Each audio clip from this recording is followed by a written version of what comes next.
صدر ٹرمپ مسلسل ایران کو حملوں کی دھمکیاں تو دے رہے ہیں، مگر اصل صورتحال اس سے کہیں زیادہ پیچیدہ دکھائی دے رہی ہے، اور خود امریکی میڈیا بار بار کہہ رہا ہے کہ ٹرمپ جنگ کے اخراجات اور اپنی بڑھتی ہوئی غیر مقبولیت کی وجہ سے جنگ دوبارہ شروع کرنے سے ہچکچا رہے ہیں۔ امریکی نشریاتی ادارے CNN کے مطابق صدر ٹرمپ ایران کے خلاف جنگ دوبارہ شروع ہونے کے کتنے قریب تھے یہ ابھی بھی پوری طرح واضح نہیں ہے۔ ایسے میں حملوں کا شیڈول کچھ بھی ہو، ٹرمپ کا پیچھے ہٹنے کا فیصلہ اس بات کی ایک اور مثال ہے کہ وہ پہلے ایران کو سخت طاقت استعمال کرنے کی دھمکی دیتے ہیں، مگر پھر اچانک اپنا موقف بدل لیتے ہیں۔ ایسے میں سوال یہ ہے کہ کیا ٹرمپ کی جانب سے ایران کو دی گئی نئی ڈیڈ لائن برقرار رہے گی یا نہیں، کیونکہ امریکی حکام کا کہنا ہے کہ ٹرمپ جنگ دوبارہ شروع کرنے سے ہچکچا رہے ہیں اور ان کی زیادہ ترجیح معاہدہ کرنے پر ہے، اور اس کی وجہ یہ ہے کہ ٹرمپ کے سامنے موجود فوجی آپشنز ایک ایسی مہنگی اور غیر مقبول جنگ کو مزید بڑھا سکتے ہیں جس کی وجہ سے ٹرمپ کی مقبولیت کم ہوئی ہے، اور ٹرمپ کی جانب سے مذاکرات میں پیش رفت کے دعووں کے برعکس ایران نے عوامی طور پر اپنی کچھ اہم شرائط سے پیچھے ہٹنے کا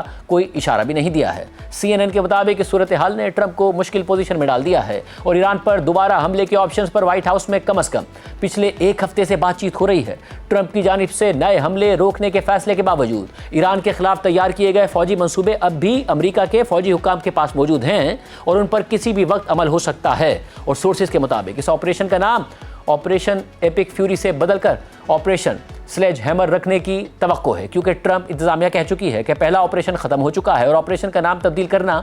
شاید اس بات کی کوشش ہے کہ امریکہ کے وار پاورز ایکٹ سے بچا جا سکے، کیونکہ اس قانون کے تحت اگر کوئی امریکی حکومت فوجی کارروائی شروع کرے تو 60 دن کے اندر اس کارروائی کی امریکی کانگریس سے منظوری ضروری ہے، یعنی اگر نئے نام سے نیا آپریشن شروع کیا جائے تو ممکن ہے کہ ٹرمپ انتظامیہ 60 دن کے کاؤنٹ ڈاؤن کو دوبارہ شروع کرنا چاہتی ہے، اور ٹرمپ تو اس سے پہلے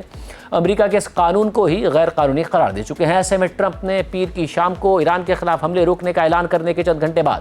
اپنی قومی سلامتی کی ٹیم کے ساتھ ایک اہم میٹنگ بھی کی تھی، جو کہ منگل کو ہونی تھی۔ امریکی نیوز ویب سائٹ ایکزیوس کے مطابق 2 امریکی عہدیداروں نے بتایا ہے کہ صدر ٹرمپ نے پیر کی شام کو ایران کے معاملے پر اپنی قومی سلامتی کی اعلیٰ ٹیم کی میٹنگ طلب کی تھی، جس میں انہیں فوجی آپشنز پر بریفنگ بھی دی گئی۔ یہ اس لیے اہم ہے کیونکہ یہ اجلاس اس اعلان کے چند گھنٹے بعد ہوا جس میں ٹرمپ نے کہا تھا کہ وہ منگل کو ہونے والے ممکنہ حملے روک رہے ہیں، جبکہ پس پردہ امریکی حکام کا کہنا ہے کہ صدر ٹرمپ نے حملے روکنے کے اس اعلان سے پہلے ایران پر حملہ کرنے کا کوئی فیصلہ ہی نہیں کیا تھا، لیکن منگل کو ٹرمپ نے کہا تھا کہ وہ حملے کرنے سے صرف 1 گھنٹہ دور تھے۔ کچھ حکام کو توقع تھی کہ ٹرمپ اپنی قومی سلامتی ٹیم کے اجلاس میں حملوں کا فیصلہ کریں گے، لیکن یہ اجلاس آخر میں پیر کی شام کو ہوا،